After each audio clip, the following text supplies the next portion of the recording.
જમ્મુ કાશ્મીરમાં વધુ એક મંદિરમાં મૂર્તિની તોડફોડ બાદ આગ ચંપી, દોષિત પકડાઈ જતા ગુનો કબૂલ્યો।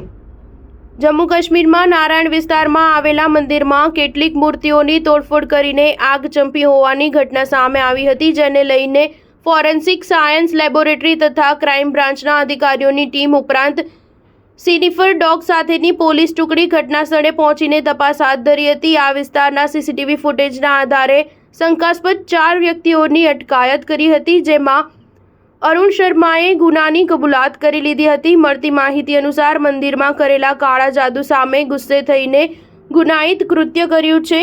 અર્જુન શર્મા નામના આ સ્થાનિક રહેવાસીએ મેજિસ્ટ્રેટ સમક્ષ બનાવમાં પોતાની સંડોવણી કબૂલાત કરી હતી। ઉલ્લેખનીય છે કે જમ્મુ વિસ્તારમાં ગત સપ્તાહમાં મંદિરમાં કરાયેલી તોડફોડનો આ બીજી ઘટના છે।